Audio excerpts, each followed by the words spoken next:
So ఈ వీడియోలో మనం how many marks are needed to get into an NIT. ఒక ఎన్ఐటి లోకి మనం వెళ్ళాలి అంటే మరి మనకి జేఈ మెయిన్స్ లో ఎన్ని మార్క్స్ రావాలి ఏంటి అనేది ఇన్ డీటెయిల్ గా ఇప్పుడు ఈ వీడియోలో చూద్దాం. So before going to that గుర్తుపెట్టుకోండమ్మా, every year on an average around మనకి 15 lakh స్టూడెంట్స్ అనేవాళ్ళు జేఈ మెయిన్ కి అపియర్ అవుతారు. ఇందులో మనకి జోసా కౌన్సిలింగ్ నుంచి త్రూ దట్ మనకి ఉన్న సీట్స్ వచ్చేసరికి అరౌండ్ 60K వరకు సీట్స్ ఉంటాయి మనకి. ఓకేనా? So thousands of the competitive for the limited number of seats. The difference can be just 10 to 15 marks. 10 to 15 marks మనకి అటు ఇటుగా అయితే ర్యాంకులు పోయే ఛాన్స్ ఉంటది మనకి. గుర్తుపెట్టుకోండి అమ్మా, one of the highest competition ఉంది మన కాలేజ్ లోనూ మన స్టేట్ లోనూ కాదు. Around 15 lakh students every year appear అవుతారు మనకి ఎగ్జామ్ కి. సో టోటల్ ఎన్ఐటీస్ ని మనం 3 కేటగిరీస్ లో డివైడ్ చేసాం. Tier 1, tier 2, tier 3.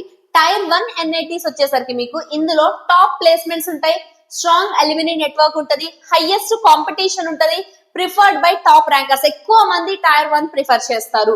Next tier 2, good academics, good placement, moderate competition, great value for most of the students.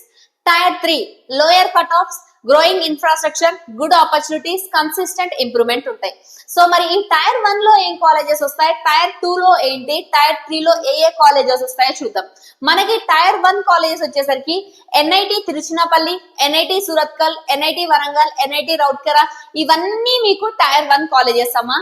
Tyre 2 colleges వచ్చేసరికి మనకి ఇవి, టైర్ 3 కాలేజెస్ వచ్చేసరికి ఇవి. సో మనం దీనికి ముందే చూసాం కదా టైర్ 1 లో ఎలాంటి ఆపర్చునిటీస్ ఉంటాయి, టైర్ 2 లో ఎలాంటి ఆపర్చునిటీస్ ఉంటాయి, టైర్ 3 లో ఎలాంటి ఆపర్చునిటీస్ ఉంటాయి అనేసి. నెక్స్ట్ ఇప్పుడు నాకు టైర్ 1 ఎన్ఐటీస్ లో సిఎస్సి రావాలి అంటే జేఈ మెయిన్స్ లో ఎన్ని మార్క్స్ రావాలి. ఎప్పుడు కూడా మీరు పర్సంటైల్స్ చూసుకోవద్దు, ఎందుకంటే పర్సంటైల్స్ ఇయర్ టు ఇయర్ మారుతూ ఉంటాయి. మన ఆల్వేస్ టార్గెట్ మార్క్స్ మీద ఉండాలి. ఓకేనా? సో టైర్ 1 ఎన్ఐటి సిఎస్సి రావాలంటే మీకు on and average 190 to 220 plus రావాలమ్మా. వస్తే టాప్ ఎన్ఐటి తిరుచినాపల్లి ఇవి చెప్పామే, ఇందులో టాప్ ఎన్ఐటీస్ లో సిఎస్సి వచ్చే ఛాన్స్ ఉంటది మీకు. Next tier 2 NITs, tier 2 colleges లో ఉన్న ఎన్ఐటీస్ లో సిఎస్సి రావాలి అంటే 170 to 190 మార్క్స్ వచ్చి ఉండాలి. టైర్ 3 లో ఉన్న ఎన్ఐటీస్ లో రావాలి అంటే 150 to 160 మార్క్స్ వచ్చి ఉండాలి. నెక్స్ట్ ఇర్రెస్పెక్టివ్ ఆఫ్ సిఎస్సి అక్కర్లే, నాకు ఏదో ఒక నాకు ఎన్ఐటిలో సీట్ వస్తే చాలు, irrespective of the branch, A branch అయినా సరే నాకు ఎన్ఐటిలో సీట్ వస్తే చాలు అంటే 110 to 150 మార్క్స్ వచ్చి ఉండాలమ్మా. వస్తే నీకు ఏదో ఒక ఎన్ఐటిలో సీట్ అనేది కన్ఫర్మ్ అవుతుంది. ఎప్పుడైనా సరే మార్క్స్ టార్గెట్ పెట్టుకోండి, పర్సంటైల్స్ పెట్టుకోవద్దు. పర్సంటైల్స్ ఇయర్ టు ఇయర్ మారుతూ ఉంటాయమ్మా. సో ఆన్ అండ్ యావరేజ్ వీటి మీద చెప్పాలి అంటే నీకు 160 to 200 మధ్యలో ఉంటే మీ స్కోర్, మీ జేఈ మెయిన్స్ స్కోర్ అనేది 160 to 200 మధ్యలో ఉంటే మీకు ఒక మంచి ఎన్ఐటిలో సిఎస్సి బ్రాంచ్ వచ్చే ఛాన్స్ ఉంది. సో ఈ స్కోర్ ని మీ మైండ్ లో పెట్టుకోండి and have your preparation accordingly. ఓకేనా? సో 130 ప్లస్ మార్క్స్ వచ్చాయా, మీకు ఒక ఎన్ఐటి వచ్చేస్తుంది. Irrespective of the branch you will get 1 NIT. 160 plus marks వచ్చాయా, good branch in good NIT. Tier 2 లో గానీ కొన్ని టైర్ 1 లో గానీ గుడ్ బ్రాంచ్ వచ్చే ఛాన్స్ ఉంది. 190 ప్లస్ స్కోర్ వచ్చిందా, టైర్ 1 ఎన్ఐటి సిఎస్సి పక్కా రాసి పెట్టుకోవచ్చు మీరు. 220 ప్లస్ వచ్చిందా, top NITs with top branches మీ చేతుల్లో ఉంటాయి. సో ఈ మార్కులు గుర్తుపెట్టుకోండి అమ్మా. మీరు మార్కుల్లో రాసినా లేదంటే ప్రీవియస్ ఇయర్ పేపర్లు అటెంప్ట్ చేసినా ఈ స్కోర్ మీరు రీచ్ అవ్వగలిగితే ఎన్ఐటి మీ చేతిలో ఉంటది. ఈ మార్క్స్ ని ఆల్వేస్ మైండ్ లో పెట్టుకొని ఉంచండి. ఇందాక చెప్పినట్టు ఆన్ అండ్ యావరేజ్ మీకు 160 to 190 మార్క్స్ వస్తే జేఈ మెయిన్స్ లో ఖచ్చితంగా ఒక ఎన్ఐటి మీకు వచ్చే ఛాన్స్ ఉంది. నెక్స్ట్ విన్నింగ్ స్ట్రాటజీ, ఎట్లా రీచ్ అవ్వాలి ఈ టార్గెట్ ఏంటి అంటే build your concepts strong concept నేర్చుకోండి. ప్రతి కాన్సెప్ట్ నేర్చుకున్న వెంటనే ఆ కాన్సెప్ట్ వచ్చిందా లేదా తెలవాలంటే ప్రాక్టీస్ క్వశ్చన్స్. ప్రతి కాన్సెప్ట్ కి ఒక 30 క్వశ్చన్స్ టార్గెట్ పెట్టుకోండి అమ్మా. 30 క్వశ్చన్స్ నువ్వు చేయగలిగితే, ఏది పీవైక్యూస్ కాదు, 30 జనరల్ నార్మల్ క్వశ్చన్స్ నువ్వు సాల్వ్ చేయగలిగితే ఆ కాన్సెప్ట్ మీద నీకు గ్రిప్ వస్తుంది. గ్రిప్ వచ్చిన తరువాత step 2 go for PYQs practice చేయండి. Step 3 full mock test every week. మ్యాండేటరీగా మీరు ఎప్పుడైతే ప్రిపరేషన్ స్టార్ట్ చేస్తున్నారో జేఈ, ఖచ్చితంగా నాన్న ఎవ్రీ వీక్ ఒక మాక్ టెస్ట్ ఇవ్వాలి. ఇచ్చిన తర్వాత analyse each and every mistake. PYQs practice లో అయినా, క్వశ్చన్స్ ప్రాక్టీస్ లో అయినా, మాక్ టెస్ట్ ప్రాక్టీస్ లో అయినా మీ మిస్టేక్స్ ఏమేమైతే ఉన్నాయో అవి ఎనలైజ్ చేసుకోండి. Revise regularly, have revision regularly. మీరు ఎంత నేర్చుకున్నా సరే ఒక్కసారి ఫర్ ఎగ్జాంపుల్ డే 1 చదివారు, డే 2 బుక్ ఓపెన్ చేశాక ఒక్కసారి జస్ట్ అనలైజ్ చేయండి, డే 1 ఏమేం చదివారు ఏంటి అని ఒక్కసారి రివైజ్ చేయండి అమ్మా. Improve your score consistently. మన గ్రాఫ్ ఎప్పుడు ఇలా ఉండాలి తప్ప ఇట్లా పడకూడదు. ఒక్కసారి కింద పడుతుందా, పడుతూనే ఉంటుందమ్మా గ్రాఫ్.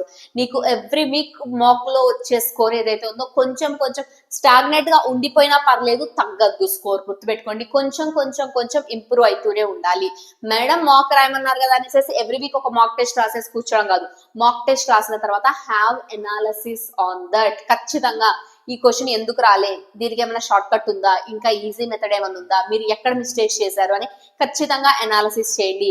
ప్రతి చాప్టర్ కి మినిమం 50 క్వశ్చన్స్ PYQs కవర్ అవ్వాలమ్మా. మినిమం, అంతకన్నా ఎక్కువ అవ్వాలి. ఫస్ట్ లెవెల్ 1 ఆఫ్ ప్రాక్టీస్ లో మినిమం 50 క్వశ్చన్స్ ప్రాక్టీస్ అనేది మీకు అయిపోయి ఉండాలి. Next, avoid these things, common mistakes. ఇవి చెయ్యొద్దు. ఏంటి అంటే స్టడీయింగ్ వితౌట్ ఏ టార్గెట్. ఒక టార్గెట్ పెట్టుకోకుండా చదువుకోవద్దు. ఒక బుక్ ఓపెన్ చేశారు, ఒక చాప్టర్ మొదలు పెట్టారు అంటే చెప్పా కదా, ప్రతిసారి 30 general questions, 50 PYQs, 30 general questions, 50 PYQs, then mock. ఇలా ప్రతి చాప్టర్ కి ఈ 3 ఫాలో అవ్వాలి ఖచ్చితంగా. వితౌట్ ఎనీ టార్గెట్ ఏదో 1 షాట్ లో చూసుకుంటూ వెళ్ళిపోదాం, తర్వాత చదువుకుందాం అనేది పెట్టుకోవద్దు. ఒక వీక్ టైం టేబుల్ పెట్టుకోండి. ఈ వీక్ లో నా టార్గెట్ ఇది, ఈ వీక్ లో మ్యాథ్స్ లో ఈ చాప్టర్ అవ్వాలి, ఫిజిక్స్ లో ఈ చాప్టర్ అవ్వాలి, కెమిస్ట్రీలో ఈ చాప్టర్ అవ్వాలి, ఈ చాప్టర్స్ మీద రివైజ్ చేయాలి, ఈ చాప్టర్స్ మీద మాక్ టెస్ట్ రాయాలి. సండే రోజే కూర్చొని కమింగ్ వీక్ ది ప్లానర్ వేసుకోండమ్మా. 100% ఆ ప్లానర్ ని ఫాలో అవ్వండి. ఇగ్నోరింగ్ మాక్ టెస్ట్ ఇది మాత్రం అస్సలు చెయ్యొద్దు. Solving very few PYQs. Minimum చెప్పా కదా, లెవెల్ 1 ఆఫ్ ప్రాక్టీసింగ్ లో మినిమం నీకు ఖచ్చితంగా 50 క్వశ్చన్స్ రావాలి. దాని తర్వాత నెమ్మదిగా పెంచాలి. బట్ 50 డిఫరెంట్ PYQs అయితే ప్రతి చాప్టర్ నుంచి చేయాలమ్మా. 30 general practice questions, 50 different PYQs ఖచ్చితంగా చేయాలి. Memorising instead of understanding, one of the major mistake by heart చేయడం. అది మ్యాథ్స్ అయినా, ఫిజిక్స్ అయినా, కెమిస్ట్రీ అయినా, బై హార్టిజం మీరు మానేసిన రోజు మీ ప్రిపరేషన్ అనేది స్టార్ట్ అయినట్టమ్మా. మీ స్కోర్ అనేది ఇంప్రూవ్ అవుతుంది. స్కిప్పింగ్ రివిజన్, ఇది వన్ ఆఫ్ ది మిస్టేక్ అందరూ చేసేది. తర్వాత రివైజ్ చేసుకుందాంలే అని కూర్చుని ఉంటారు. అలా కాదు. ఎప్పుడైనా గుర్తుపెట్టుకోండి అమ్మా, టిల్ అక్టోబర్ ఎండ్ వరకు మీది first year second year preparation అనేది కంప్లీట్ అయిపోయి ఉండాలి ఖచ్చితంగా. మీరు ఎప్పుడు స్టార్ట్ చేసినా సరే ప్రిపరేషన్ నవంబర్ వరకు ప్రిపరేషన్ అయిపోవాలి. అక్టోబర్ వరకు అయిపోవాలి. నవంబర్ డిసెంబర్ ఎవ్రీ డే కూడా previous year questions practice, every weekend test. Previous year questions practice, every weekend test. November December or completely for revision. ఈ నవంబర్ డిసెంబర్ లో revision చేయకుండా గనక ఉంటే జనవరిలో రాసేది చాలా డిఫరెంట్ వస్తుందమ్మా మీకు మార్కులు. గుర్తుపెట్టుకోండి, ఈ నవంబర్ డిసెంబర్ లో నువ్వు ఎలా ప్రిపేర్ అయ్యావు, ఎంత బాగా రివైజ్ చేసావు అనేది జనవరిలో నీ రిజల్ట్ ని డిసైడ్ చేస్తుంది. Keep this thing in your mind. November December లో కొత్త చాప్టర్లు, కొత్త కాన్సెప్ట్లు అస్సలు పెట్టుకోవద్దు. ఆ time is only for practice.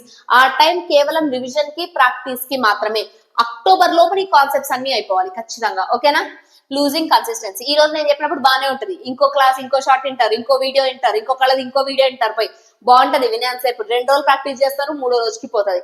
అలా కాదమ్మా, ఈ రోజు నువ్వు పెన్ పేపర్ పెట్టి ప్రిపరేషన్ స్టార్ట్ చేసావు అంటే గుర్తుపెట్టుకోండి, ఎందుకు స్టార్ట్ చేసావు ప్రిపరేషన్, నీ టార్గెట్ ఏంటి, నీ గోల్ ఏంటి, అసలు నీకు NIT ఎందుకు కావాలి, ఎవరెవరికి ఆన్సర్ చెప్పడానికి కావాలి, నువ్వంటే ప్రూవ్ చేయడానికి నీకు NIT కావాలి.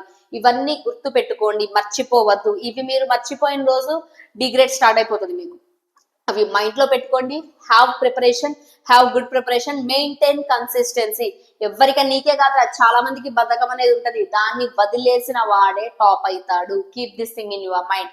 వదిలేయండి. ఈ ఒక్క 1 year 2 years మీరు పడే కష్టం మీ ఫ్యూచర్ ఎలా ఉండాలి అని డిసైడ్ చేస్తాం. ఆ తర్వాత బీటెక్ అయిపోయిన తర్వాత అందరికీ జాబ్లు వస్తాయి. ఎలాంటి జాబ్ తో నీ లైఫ్ స్టార్ట్ అవ్వాలి అనేది ఇప్పుడున్న నీ ప్రిపరేషన్, నెక్స్ట్ నువ్వు వెళ్లే కాలేజే డిసైడ్ చేస్తుంది. దానికోసమే మిమ్మల్ని ఇంత కష్టపడి అని చెప్పేది, మీకు ఇన్ని అనాలిసిస్లు ఇవన్నీ చెప్పేది. బట్ గుర్తుపెట్టుకోండమ్మా, ఆల్వేస్ సేమ్ స్ట్రాటజీ. ప్రతిసారి చెప్తాను, ఒక చాప్టర్ నేర్చుకున్నావా, వితౌట్ బై హార్టింగ్ చాప్టర్ నేర్చుకోండి. ఒక 30 క్వశ్చన్స్ ప్రాక్టీస్ ఉండాలి, 50 ప్రీవియస్ ఇయర్ క్వశ్చన్స్ ప్రాక్టీస్ ఉండాలి, ఎవ్రీ వీకెండ్ మాక్ టెస్ట్ ఉండాలి. ఇలాగా మీరు ఒక 2-3 వీక్స్ చేయండి అమ్మా. 4th వీక్ మీకు ఖచ్చితంగా చేంజ్ కనపడుతుంది, నాది హామీ. షూర్ గా మీకు చేంజ్ అనేది కనిపిస్తుంది. గుర్తుపెట్టుకుంటారా, ఎవ్రీ మార్క్ మ్యాటర్స్. 10 మార్క్స్ అని కాదమ్మా, ఎవ్రీ మార్క్ మ్యాటర్స్. ఒక్క 2-3 మార్కులు చాలు పర్సంటైల్స్ మారిపోవడానికి, నీకు కాలేజెస్ మారిపోవడానికి. ప్రతి మార్క్ ఇంపార్టెంటే, ఎవ్రీ డే ఇంపార్టెంటే, నీకు ప్రతి క్వశ్చన్ ఇంపార్టెంటే, ప్రతి చాప్టర్ ఇంపార్టెంటే. జేఈ అంటే నీకు ఆల్వేస్ డెప్త్ ఉండాలిరా, కాన్సెప్ట్ డెప్త్, ఎక్కువ number of previous year questions, ఎక్కువ ట్రస్ట్ మీ నా ప్రీవియస్ ఇయర్ క్వశ్చన్స్ రిపీట్ అవుతాయి కూడా. అన్ని రిపీట్ అవుతాయి అంటే అవ్వవు, కొన్ని సర్టైన్ మోడల్స్ రిపీట్ అవుతాయి. వాటితో పాటు నీకు కాన్సెప్ట్ బిల్డ్ ఉంటే మంచిగా, ఖచ్చితంగా నీకు మంచి స్కోర్ వస్తుంది, మంచి ఎన్ఐటి వస్తుంది. Better marks, better percentile will give you better NIT will give you better branches and placements. మంచి ప్లేస్మెంట్స్ వస్తే మన పేరెంట్స్ కి కానీ మీకు కానీ అంతకన్నా కావాల్సింది ఏది ఉందమ్మా. సో ఇప్పుడే నేను స్టార్ట్ చేయొచ్చా ప్రిపరేషన్ అంటే, yes you can start your preparation, కాదని చెప్పను, కానీ చాలా కన్సిస్టెన్సీ, చాలా హార్డ్ వర్క్ ఉండాలి. మీతో పాటు కొన్ని లక్షల మంది ఎగ్జామ్ రాస్తున్నారు, గుర్తుపెట్టుకోండి. ఆ కాంపిటీషన్ లో మీరు సర్వైవ్ అవ్వాలంటే ఎంత కష్టపడాలి, ఎంత హార్డ్ వర్క్ చేయాలి అని. మార్కుల టార్గెట్ చెప్పా కదా, ఆ టార్గెట్ రీచ్ అవ్వాలమ్మా. Keep the target in your mind, ఓకేనా. 160 to 190 మార్క్స్ అనేది మీ టార్గెట్. ఇది మైండ్ లో పెట్టుకొని ప్రిపేర్ అవ్వండి. ఖచ్చితంగా డే 1 రాకపోవచ్చు అమ్మా, డే 2 రాకపోవచ్చు, ఒక 10 days తర్వాత మీలో చేంజ్, మీ మార్క్స్ లో చేంజ్ మీకు కనబడుతుంది ఖచ్చితంగా. Okay, so trust your self, believe in your self, have good preparation, ఖచ్చితంగా మంచి మార్క్స్ వస్తాయి. Thank you so much everyone, thank you so much for listening till here. Thank you so much, by by.